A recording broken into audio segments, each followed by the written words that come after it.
Hey guys, Roman Trust here with Mission Forge, and we're back. Today we are still working on the forge press, sort of. The press itself is 100% done. What we are going to do next is go ahead and make the dies that goes onto the post back here and the ram piece here. Now, in the previous video, you saw me put the bracket, this little bracket on to keep it from popping up.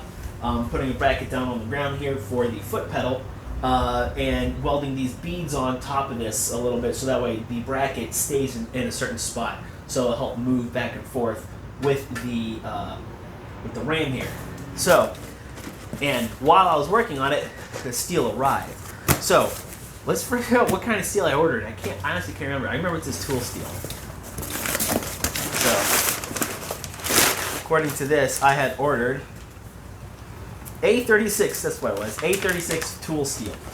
So, and I got myself, let's see if I can pull them out here, thick stuff too. So I ordered 3 12-foot sections of 1 inch by 1 inch steel here. Now the reason I got this many is for a few different reasons. One, that way I can make various different types of die. So a couple of them I'm just gonna cut and weld on. They're going to be flat so that I can flatten them out. And a couple of pieces I'm going to round the edges to go ahead so that way I can have a rounding dies. And then I'll have left over for any other die that I can think of, or if I need to go ahead and make replacements. So real quick, before we start cutting things, kind of tell you what the plan is. So I already have one 3-inch disc or flat die here.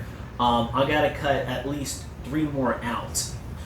They got to be about 3 inches by 3 inches. I got to cut at least 3 more out, so that way I can attach the square stock to it. So that way we would have our dies. So I need to cut 3 of these out, 3 inches long, and they'll be 3 inches wide. And then I can go ahead. I need to clean them up, and then I need to cut a total of 4 of these. 2 to be flat and 2 to be round. And then later on, I may decide to try to do something different, like have a combination of flat and round on one, but we'll see. So let's get started for real this time.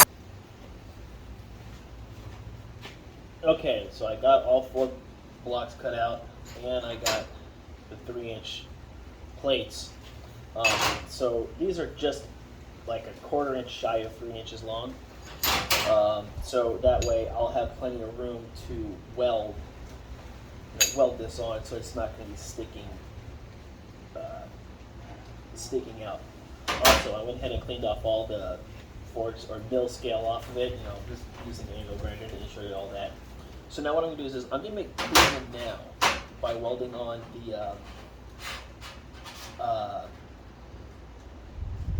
for the flat dies. So these will become the dies that I use for flattening things out, and then all I'll do is I'll then go over to the grinder and round off these ones, so these will be the rounding dies. So I'm going to go ahead and get these ones done real quick while it's daylight and all that fun stuff. So let me go ahead and hop on that.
Okay, to save you guys some of the headache, I went ahead and rounded 2 dies. I got 2 dies completely made.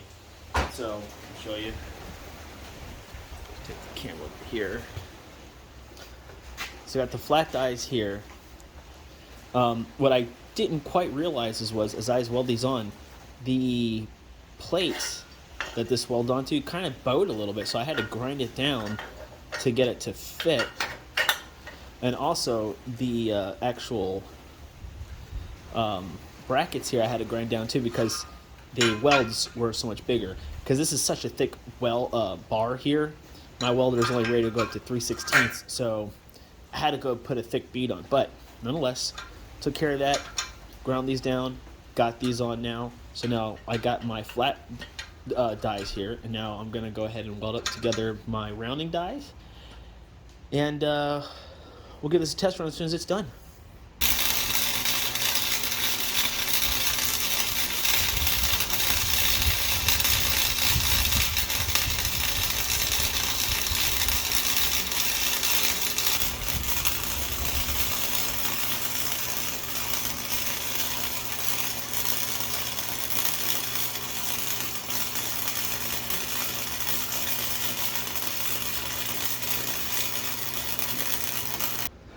So we got this thing on, it's all completely done. I got the dies made up and like that.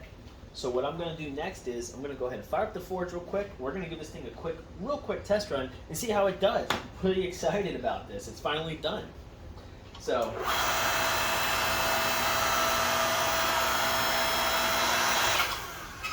fantastic, fantastic. We go ahead and fire up that forge. Let's go ahead.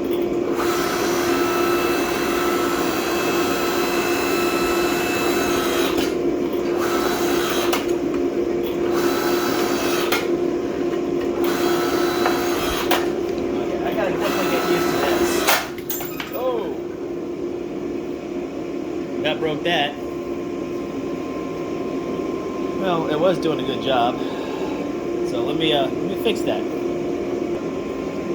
Let's try this again.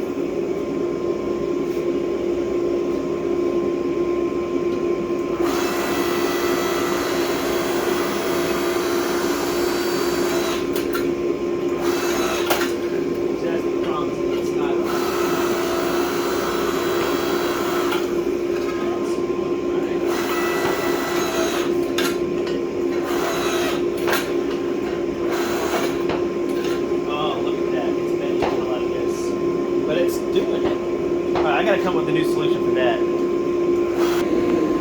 Okay, so I'm testing this out again. I changed these with 1/2 inch grade 9. They're like lamalloy, whatever you call it, bolts. These things can handle 108 at a 1/2 inch size one here. They can handle 180,000 pounds of pressure. So more than enough for this. But I gotta buy the nuts. I didn't realize it didn't come with nuts. I thought it did. But nonetheless, I'm testing it again right now. Seems to be doing a lot better.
Well, there you have it, guys. We successfully converted the log splitter into a forge press.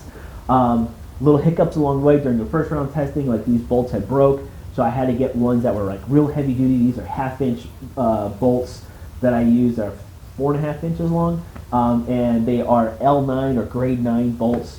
They can handle up to like 180,000 pounds of pressure. So that should be more than enough for this forge press here.